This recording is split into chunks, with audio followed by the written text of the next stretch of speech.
Bapak Ibu, pernah nggak sih melihat satu pekerjaan yang sama, tapi dokumen yang dihasilkan bisa berbeda-beda tiap pelaksana? Sekilas mungkin terlihat sepele, tapi dalam proses pengadaan hal ini bisa berdampak cukup besar. Kondisi inilah yang saya temukan dalam proses pengadaan melalui e-purchasing di Biro Pengadaan Barang dan Jasa. Dan kemudian saya angkat menjadi aktualisasi dengan judul penyusunan petunjuk teknis penulisan dokumen pengadaan metode e-purchasing. Perkenalkan, saya Adrofi Jonathan, pengelola pengadaan barang jasa ahli pertama di Biro Pengadaan Barang dan Jasa.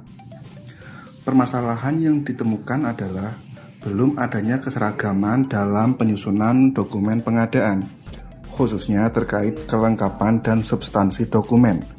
Untuk pekerjaan yang sebenarnya sama, dokumen yang dihasilkan bisa berbeda-beda karena masih bergantung pada pengalaman masing-masing ASN.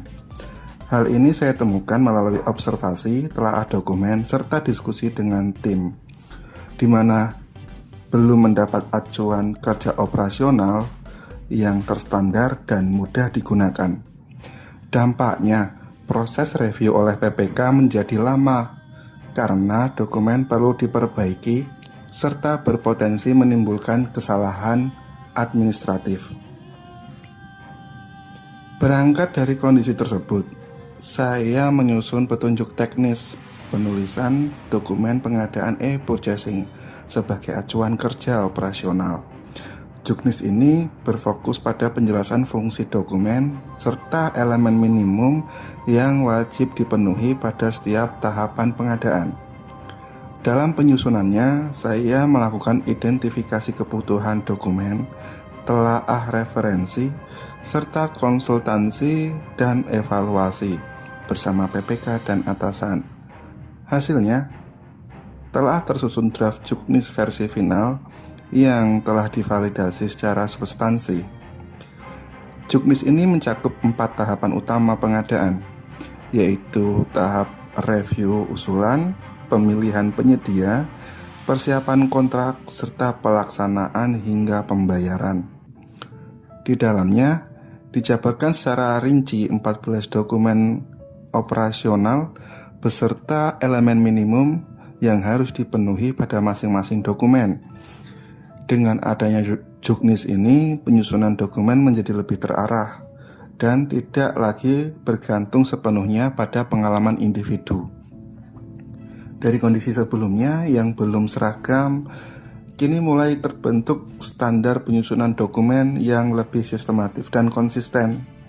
Hal ini juga berdampak pada proses review yang menjadi lebih efisien karena dokumen yang disusun telah mengacu pada elemen yang sama. Beberapa rekan kerja juga memberikan tanggapan yang positif. Testimoni dari tim pendukung PPK. Dengan adanya juknis ini bagus, mempermudah dan juga membantu pekerjaan sehari-hari. Oke, karena adanya panduan ini membantu dalam memahami kebutuhan dokumen pada setiap tahapan pengadaan. Tanggapannya terhadap juknis yang sudah dibuat ini? Saya sangat mengapresiasi dokumen petunjuk teknis yang disusun oleh saudara Jonathan, karena dengan adanya dokumen petunjuk teknis ini sangat membantu tim pendukung dalam melakukan persiapan pengadaan, dan persiapan pengadaan ini sangat dibutuhkan oleh PPK. Kegiatan ini mencerminkan nilai berakhlak, khususnya berorientasi pelayanan, akuntabel, dan kolaboratif. Selain itu, kegiatan ini juga mendukung penerapan manajemen ASN dan Smart ASN dalam meningkatkan profesionalisme dan kualitas layanan. Melalui kegiatan ini, saya belajar bahwa ASN tidak hanya menjalankan tugas, tetapi juga mampu memberikan perbaikan yang nyata terhadap sistem kerja. Karena pada akhirnya, perubahan kecil yang tepat sasaran dapat memberikan dampak besar bagi organisasi. Terima kasih.